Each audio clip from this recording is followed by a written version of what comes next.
Okay, we'll turn record on. So we're recording. Here we go. And we're going to do a share screen and we'll do some discussion. Before I do that, Sean, you do not have a microphone or video, but can you, if you have anything that you would like to ask about, go ahead and put it into the chat screen. And Ashley, good evening to you. Can you hear me, Ashley? Yes, I can. Okay, very good. All right, and Sean says, I'm at work, I don't have it, I can hear you perfectly good. Okay, that's good. So I'm going to record it, and after it's recorded, it will take probably a while for it to upload. I'll upload it somewhere and put a link into the course so that you can access it. So I'm going to do share screen here, and things will get pretty interesting here for just a second. They'll get even more than interesting. They'll get exciting. So here we go. We'll start this. This is what I wanted to start on. We'll go over these topics. So here we go. There. Okay. Can you see that now? Ashley, nod your head or say yes or something for me. Yes, sorry, I had it muted. I didn't realize. Okay. All right. Well, here we go. I want you to look at this. I know it says week 2 topics, but these were important. I wanted to go over some of them with you here. And so to give you an idea of what you're looking for. So it's not just on security, but look, hiring people. This is you folks. These are things on how you might want to help for getting hired or promoted, right? IT jobs, if you're interested, hired or promoted. And you as a leader, managing cultural change and just managing inside your organization. I thought that'd be interesting for you to look about. Anytime that anyone starts addressing, and we see this, we're talking about it now, about data transmission, right? We have a discussion right now. There's a thread. A big hint. Some of the threads are just sort of required because we had to bring that topic out, and you had to go look at it and go read it in the text, and it's read from the text, posted into the thread. You've seen some of those, right? Okay, so it's good. Go do those. But if you can bring something more to life and make it real, then you'll make it real for your classmates and you'll carry more away from the course. And so some of those threads you'll see in there, and they might only have 1 or 2 people in them right now, but I might be in one of those. I'll also drop down into the other thing, but if it's just a thread that says, ABC, ABC, ABC, right straight out of the text, and you paste it in there, and you're happy and you go away, unless there's something in that, some of those, I'll go in and I'll go, yeah, I had an experience with that, and I'll tell you about it. But a lot of the other ones that are not just copy right out of the text and paste in there, those are things that I'll be jumping in those threads too. So go take a look around, find one that looks interesting, see if I'm in there, and then go, oh wow, we're talking about this. For example, look at the security thing. One of the things we've been talking about is, oh yes, we can encrypt email, or we can encrypt the data transmission, or we can use a VPN, or we can use a private server, or all of those things. That's just encryption, just different places along the data path, but that's really all that is, right? And then you go, well, okay, so encryption. Okay, that's nice. But I want you to also think about that data path, because when we talked about last week, what did we talk about? We talked about people being able to look at information and go, oh, well, we've got that. What do you mean that? It means it doesn't matter if it was encrypted and it was important, they broke the encryption. Or if it was not encrypted, then, oh, wow, it was wireless. Wow, real easy for anybody. Walking around with your wireless, your electronic wallet. In your wallet, you walk past somebody and next thing you know, they have your information and they're using your wallet to buy things, maybe, right? If you do not know what you're doing. So, so it's not just encrypting, it's going to be the medium that it's on. And we also have a discussion somewhere on cloud computing and those micro clouds. And as I said, I remember reading about those things and reading about the show where Cisco brought them down and they said, look, here's all these training devices. No, they were not training devices. Everybody just scarfed them up. They could not buy enough of them because they saw a use for something that they had no idea it was going to be used that way. But there it was. Okay, so that all leads us back to security. I mean, if you have a private cloud, now you have all of those things that were bad about the cloud are good because they're under your control. Okay, so back to security. Security again, some of those things on that. We're going to talk about these topics. If you have any kind of a question, hit something, say something, speak up, and away we go. So here we go on security. What people are still using Windows 7. No kidding. People bought extended coverage from Microsoft, and it's just now getting ready to expire, maybe in 2 or 3 or 4 more years. And so Microsoft is going, hey, you know, we're not going to take care of that anymore. So what do? You have to update your operating system. What does that do? Or you have to pay somebody to go. You're paying extra for a license for Microsoft for them to support something that is that old. One of our son-in-law is the IT manager for a place that makes railroads and railroad wheels and that sort of thing. And he's still using Windows 7. And he said, I don't want that other stuff. This does great for us. Well, okay. But his costs are going to start going up all of a sudden. He's going to have to upgrade to something maybe in the next year or so. So everybody goes, well, you know, there's this Windows 10. Windows 10 is so super duper. Why? It's so good that it blocked an attack before it even happened. Well, that's not really what happened. What happened was that Windows 10 blocked an attack that would not have been successful had it been allowed to happen. But it made really good publicity, okay? So that's what happened there on the Windows 10. And there's one of the other things here is, and this is, we're talking about being able to exploit things, to use things. And I'm sure that you've seen some of the Amazon.com experimenting with using drones to deliver things. Remember that? Okay.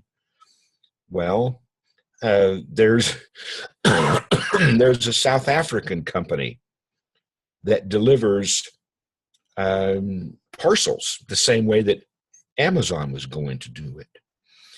And there's another company, I think it's either in the UK, that delivers heart things like that. You know, you see those things, they strip the shirt off and slam those 2 little electrodes down on the body and they go fire or whatever it is, and the person's body jumps because they're jolting the cardiac, starting the heart, that sort of thing.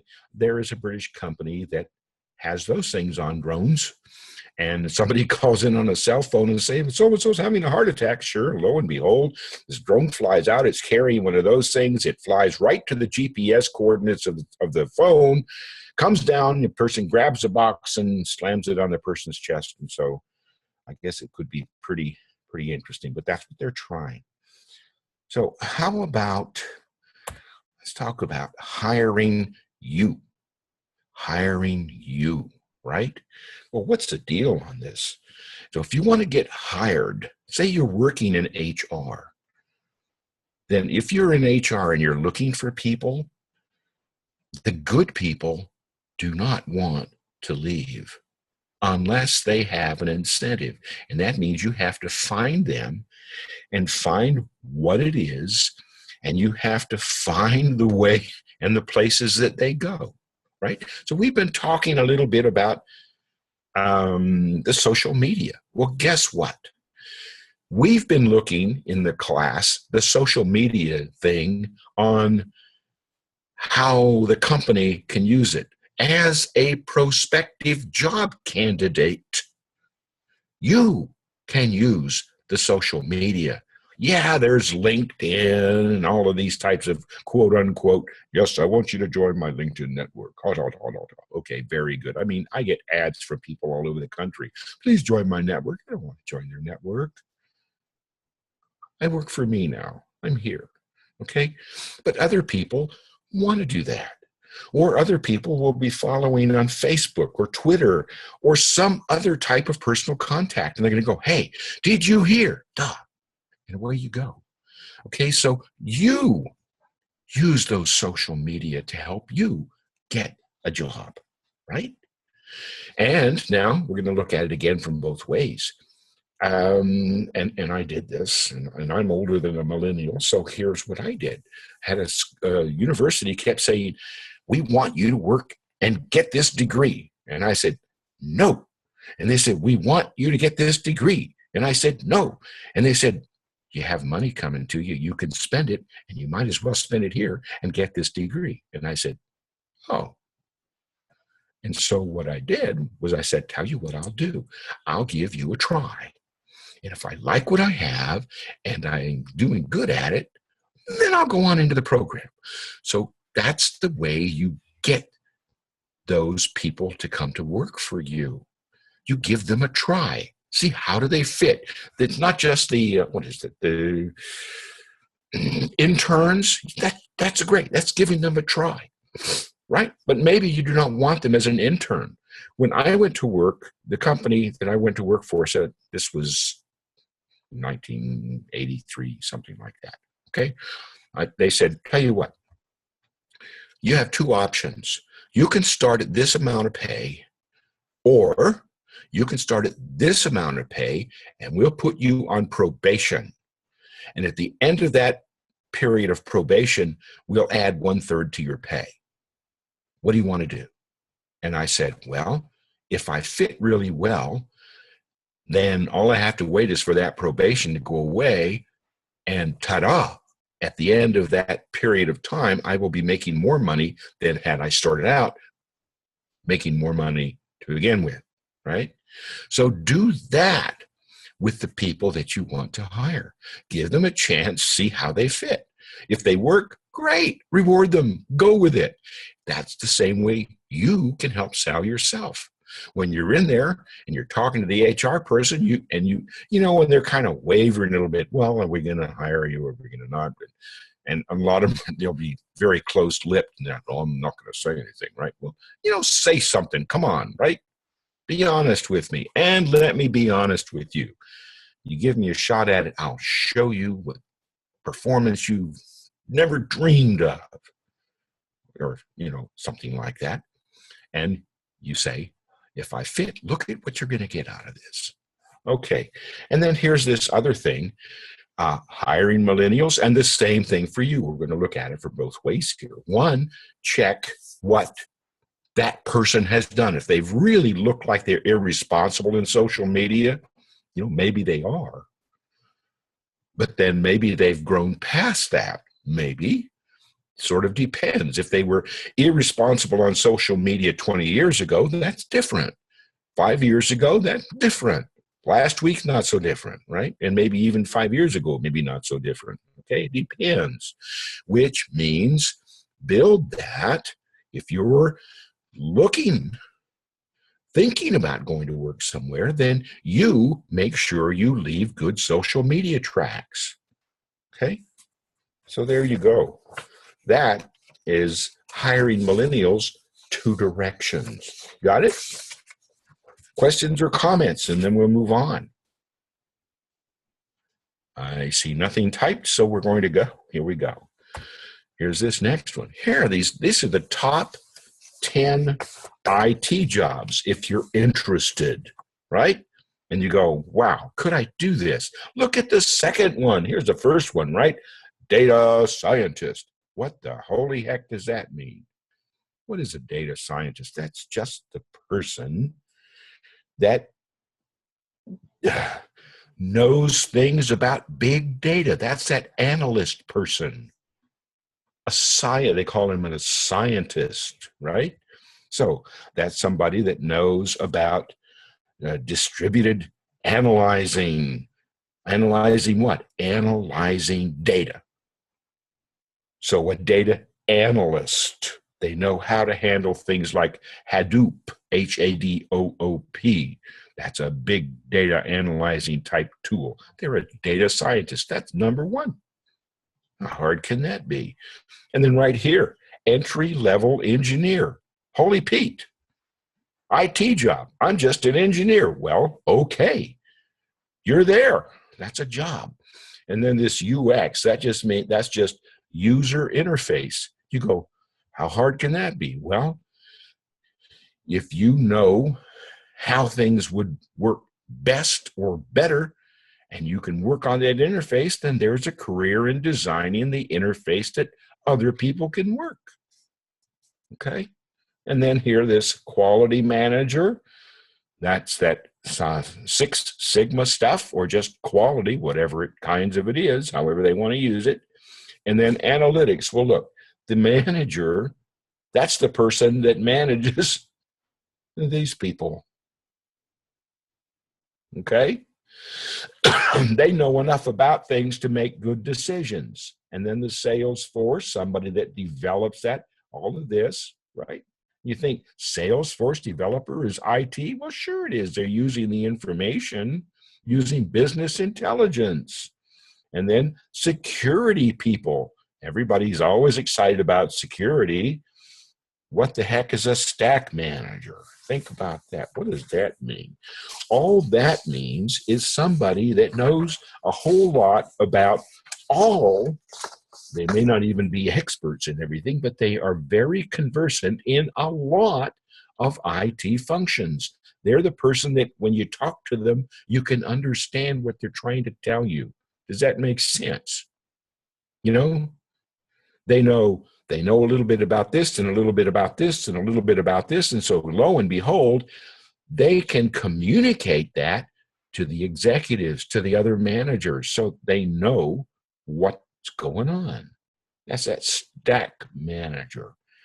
And then what is this? A solutions architect. That really sounds, that's pretty exciting. All that means is that there's somebody that knows how to put together the system and make it work. That's all that is. And then machine learning engineers. Okay, so those are all fun, very exciting open positions in the IT world. And you go, well, machine learning engineer? Well, that could be hardware. It could be the person that helps write the programs on how a machine, or what does machine mean? It means artificial intelligence, right? Machine learning, artificial intelligence, computer interfacing to people to make decisions, learning. Okay, all right, moving on.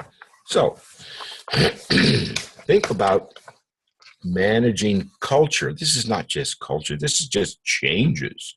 Somebody goes to work. They say, where do you work? Oh, I work at Apple. Oh, wow. Right? Or I work at IBM. Oh, don't you get tired of wearing a tie all day long? Right?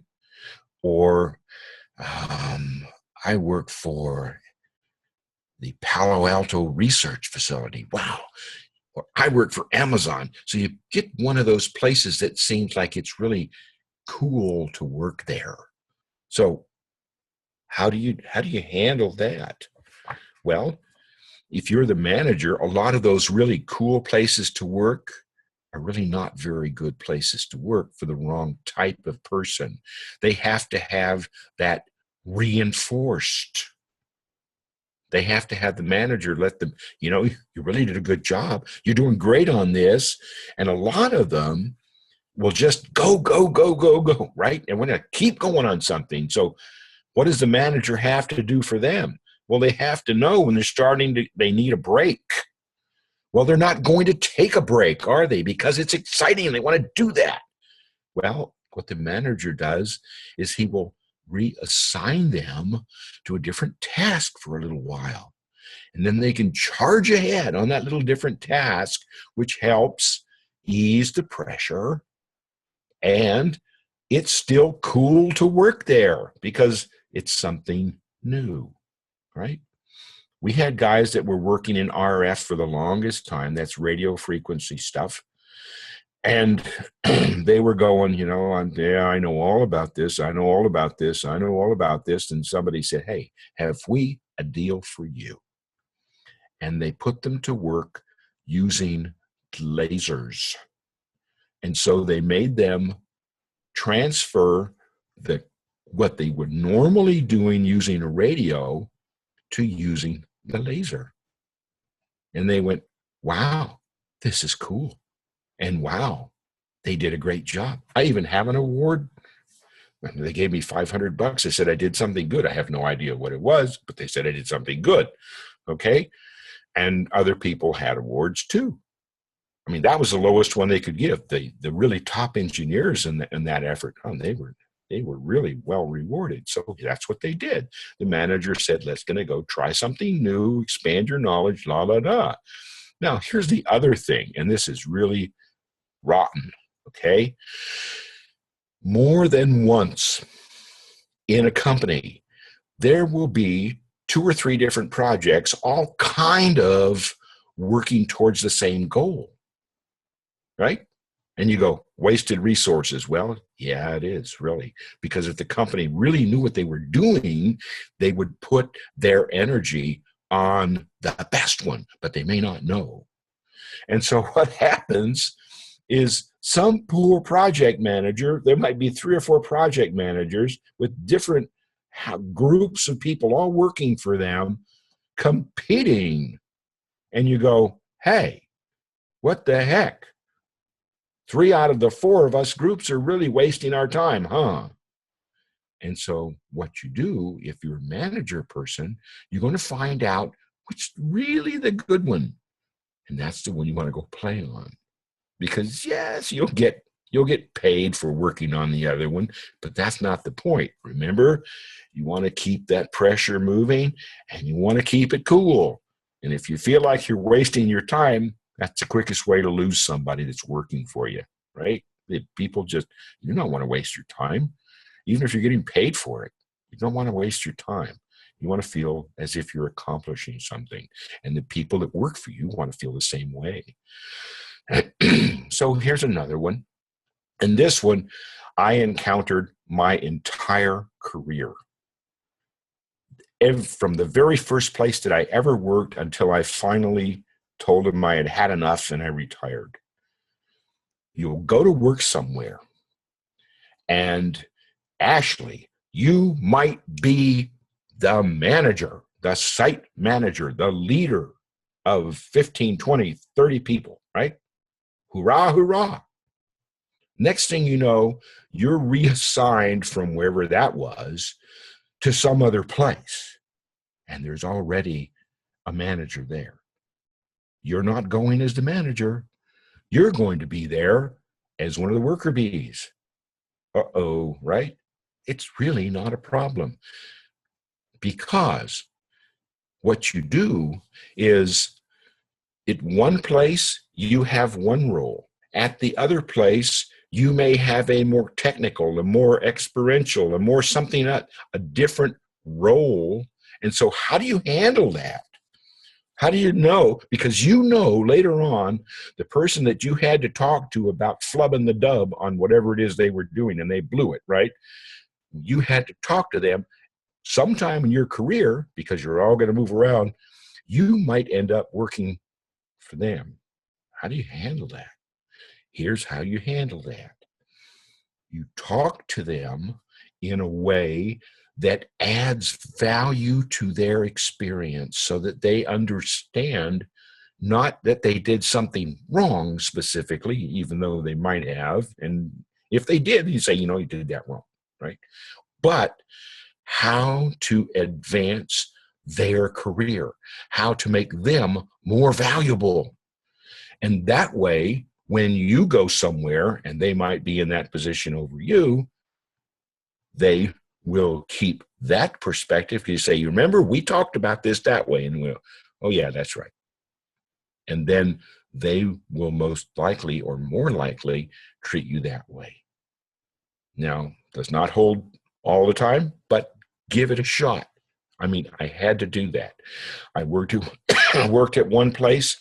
As a matter of fact, I was the first one there. I was there for the initial installation. I led the team. I trained everybody. I wrote the book, literally, wrote the manual, put it all in, got it all running, and I went away.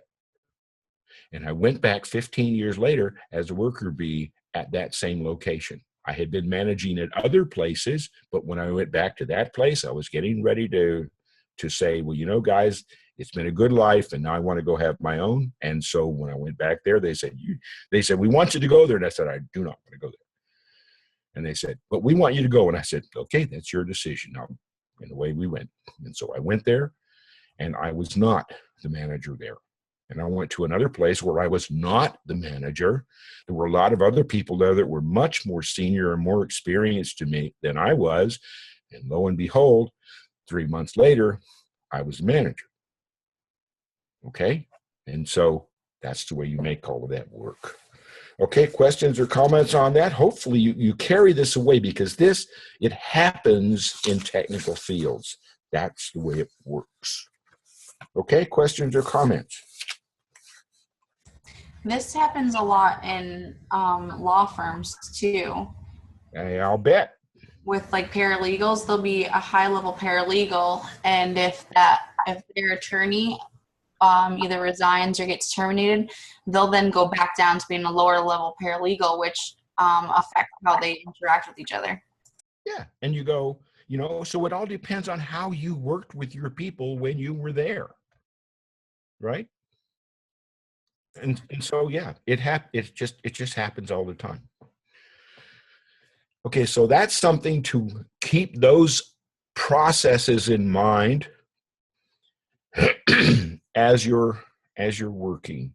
And then I had another thing I wanted to share. So I'm going to stop this share, hopefully, and try and close that application. Maybe it will let me. You never know. Okay. And I did have one more thing to talk about here. This is kind of exciting. If you heard about the Internet of Things, and we have just a couple minutes to go on this. Remember we talked about security there for a second? We first started. Here, yes. Let me bring my video up. Okay, here we go. All right, we talked about security. Well, one of the worst things to enforce or handle that uses security is the Internet of Things. Imagine this. Your refrigerator has a microcomputer in it, whatever, that says, well, we have so many peas left in here. Now they've taken that much those many peas out. We need to order some more peas. All right? Or your little GPS on your cell phone is sitting there and it's going, well, she's over here, he's over there. It's time that we need to be over here now because it's getting close to time to be to work, whatever. That Internet of Things, those linked things, objects, whether it's an airplane, a car, or refrigerator, or anything, okay? So that is difficult to implement security for. Why? It's because what kind of security is there on your refrigerator? Your car. Remember, we're reading about these automatic cars or automatic self-driving cars. Okay. So the Internet of Things, the whole reason, if you know, we just had a discussion on the internet, right? And the protocols for the internet. The internet right now is still operating under IPv4. And that has a certain number of addresses, which only allows addressing so many different machines or things. IPv6, which is the next one, multiplies that like by about 100. So you have 100 times more things that can be controlled, accessed, monitored, whatever, from your shoes to your shirts. You've seen that silly spy movie where the guy had to take all of his clothes off because they had a tracker in his shirt and a tracker in his shoes and a tracker in his pants, right? That was a funny thing. But the Internet of Things could literally, you could have a computer in your shoe that sits there and it senses when the weight to the sole is so much and you've used up the cushion in it, it'll go beep, beep, it's time to buy a new pair of shoes. That's part of the Internet of Things, okay? And that is difficult. After all, how smart can your shoe be, right? So if you get some little time, go look at the Internet of Things and get an idea why they want so many addresses, because literally everything you wear, everything in your house could have something that's interconnected to you, right? Okay, well, that's good. And I'd like to thank both of you for coming. I will record this and I'll put it up somewhere so that we can get it into the class, okay? And I'll see you next week. Bye. All right, bye-bye. Thank you, Ashley. Thank you, Sean. Bye-bye. Bye.